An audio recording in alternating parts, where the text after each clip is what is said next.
Hello guys, स्वागत है आप सभी का आपके अपने YouTube channel learn by with me पर।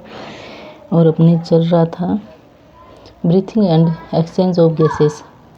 इस टॉपिक के हो गए थे 138 क्वेश्चन। एक पार्ट था वो पूरा हो गया था, उसका आज ही सेकंड पार्ट है breathing and exchange of gases का।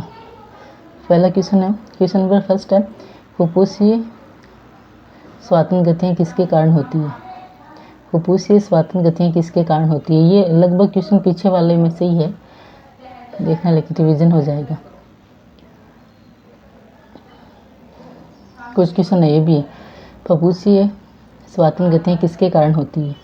परसुक पेशियाँ व तनुपट के कारण, परसुक पेशी के कारण, तनुपट के कारण या फेफड़ों की भित्ति के कारण। किस कारण से होती है बताइए। सारे क्वेश्चन आए हुए हैं, ये मोस्ट क्वेश्चन ही है सारे। देखो पीएमटी में आई हुई क्वेश्चन है सारे, पीएमटी जेई। तो किस कारण होगी, इसका राइट आंसर होगा ऑप्शन नंबर फर्स्ट, परसुक पेशियाँ व तनुपट के कारण। तनुपट किसको बोलते हैं, डायफ्राम को।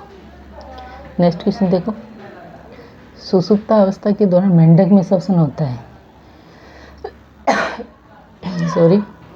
सुषुप्त अवस्था के दौरान मेंढक में श्वसन होता है, किस प्रकार का श्वसन होता है। त्वचीय, फुफ्फुसीय, ग्रसनीय या मुख ग्रसनीय। किस प्रकार का श्वसन होगा जब मेंढक सुषुप्त अवस्था में जाएगा। Right option, option number first, त्वचीय। त्वचीय श्वसन होता है। कूपिका की वायु में CO2 का आंशिक दाब होता है। कूपिका की वायु में, जो कूपिका में जो वायु बढ़ती है उसमें CO2 का आंशिक दाब कितना होगा। कूपिका में जो वायु भरेगी वो बाहर से जो वायु आएगी वो होगी, है ना। और ऑक्सीजन जो ब्लड में होगी उसमें CO2 ज़्यादा होगी। कूपिका में जो वायु भरेगी वो बाहर से आएगी तो उसमें कम होगी, तभी तो एक्सचेंज होगा ना विसरण का। विसरण का अधिक से कम की ओर होता है।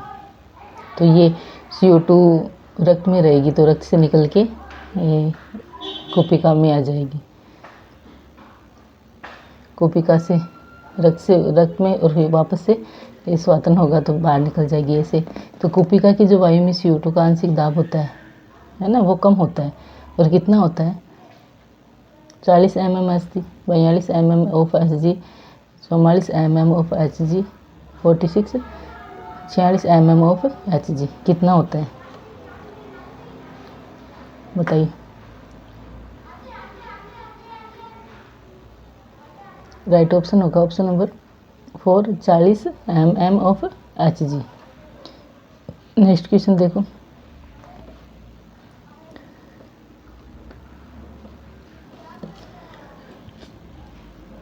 ओ सॉरी,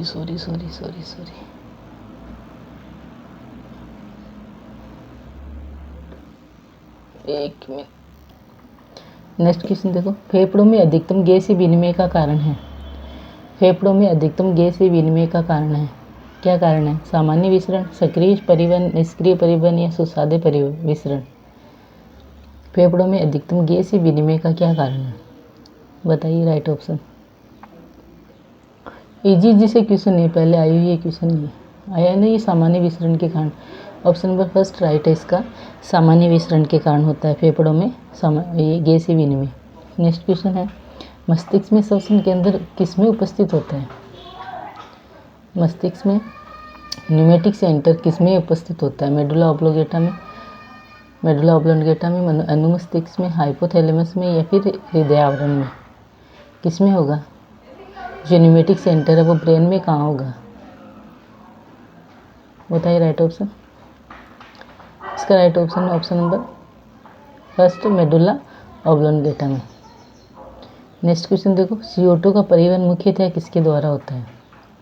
CO2 का, कार्बन डाइऑक्साइड का जो परिवहन है वो मुख्यतः किसके द्वारा होता है। प्लाज्मा के द्वारा, कार्बनिक अम्ल के द्वारा, बाइकार्बोनेट के द्वारा या कार्बोक्सी हीमोग्लोबिन के द्वारा।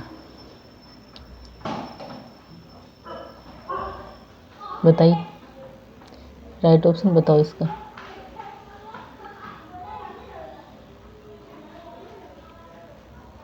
क्या होगा राइट ऑप्शन। तो राइट ऑप्शन है ऑप्शन नंबर 3, बाइकार्बोनेट के द्वारा। मुख्यतः किसके द्वारा होता है?